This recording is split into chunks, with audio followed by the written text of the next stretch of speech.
Assalamualaikum warahmatullahi wabarakatuh. Perkenalkan, nama saya Rifki Rahman. Saya mahasiswa Universitas Pelita Bangsa, jurusan manajemen dengan NIM 11221039. Nah, di sini saya ingin mengerjakan sebuah tugas dari mata kuliah analitika data tentang regresi linear sederhana oleh dosen pengampu Bapak Fatur Rahman.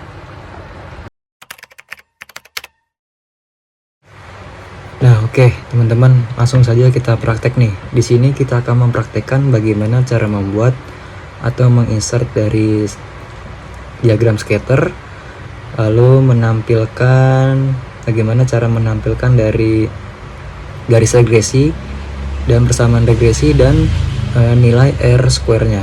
Dan yang terakhir kita akan coba menampilkan nilai koefisien persana atau koefisien korelasi. Nah, baik, yang pertama nih teman-teman. Di sini saya mempunyai data dari The Umbrella Company.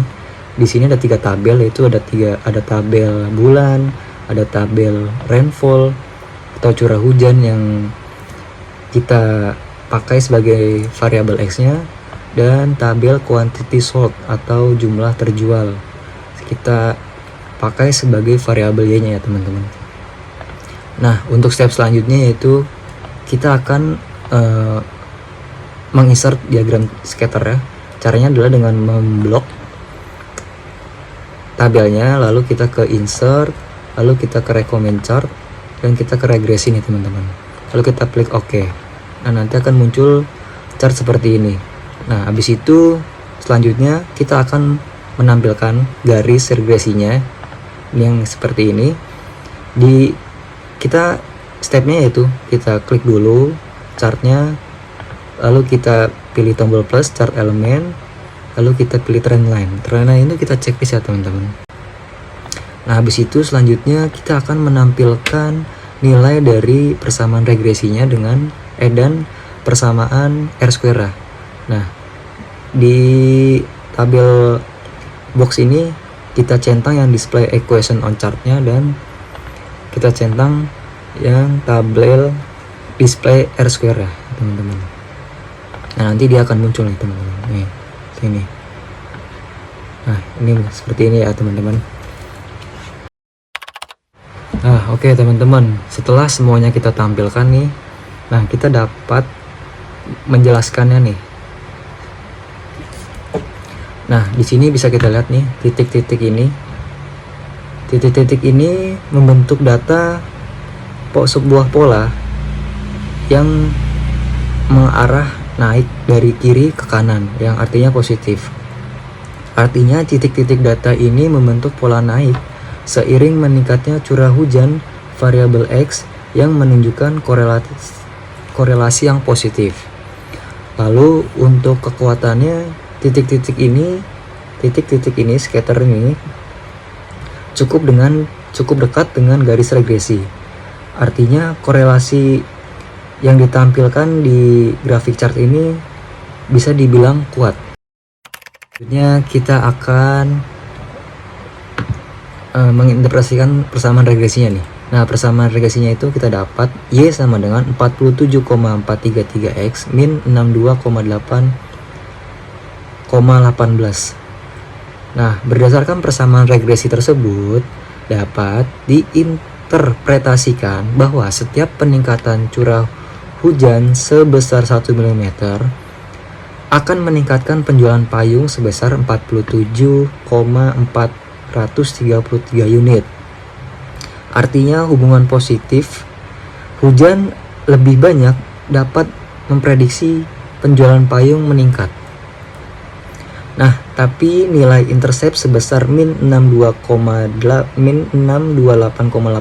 ini tidak memiliki arti praktis teman-teman nih, karena prediksi negatif tidak mungkin terjadi dalam konteks penjualan. Nah, oke teman-teman, selanjutnya adalah ada nilai R kuadrat atau nilai R square atau koefisien determinasinya. Bisa kita lihat nilai R square yaitu 0,7858. Artinya apa? Nah, artinya R kuadrat atau R-square atau koefisien determinasinya menunjukkan bahwa 78,58% variasi penjualan payung dapat dijelaskan oleh variasi curah hujan, atau 78,58% dari variabel X yaitu curah hujan berkontribusi sebanyak 78,58% terhadap penjualan dari payung. Nah, sisanya sekitar 21,42% itu dijelaskan oleh faktor yang lain, seperti contoh promosi, lokasi, maupun diskon-diskon yang lain. Yang positif. Nah, bisa kita lihat kita mendapatkan hasil nilai koefisien persennya dari tabel yang kita buat, yaitu sebesar 0,88648, teman-teman. Ini yang saya bold warna merah ya. Ini merupakan suatu nilai dari koefisien persennya. Artinya apa? Nilai R koefisien persennya yang sebesar 0,88648 ini menunjukkan bahwa terdapat hubungan linear yang sangat kuat nih teman-teman, dan positif antara curah hujan dan jumlah payung yang terjual. Artinya ketika curah hujan meningkat, jumlah penjualan payung cenderung meningkat secara signifikan nih teman-teman. Nah, nilai dari 0,88648 ini bisa terbilang sangat kuat nih teman-teman, karena dari koefisien person ini atau koefisien korelasi ini memiliki interval tertentu dan kategori tertentu. Nah, ini bisa kita lihat nilai interval tertentunya dan kategori tertentunya. Nah, 0,8 ini masuk kategori korelasi yang sangat kuat teman-teman. Nah, oke teman-teman, mungkin sekian penjelasan singkat dari saya mengenai regresi linear sederhana, bagaimana cara pengaplikasiannya dan bagaimana cara penginterpretasikannya ya teman-teman. Semoga apa yang saya sampaikan ini bisa ditangkap dengan mudah dan dipahami oleh teman-teman semua. Kalau ada yang salah dan yang kurang pas, saya minta maaf. Wassalamualaikum warahmatullahi wabarakatuh.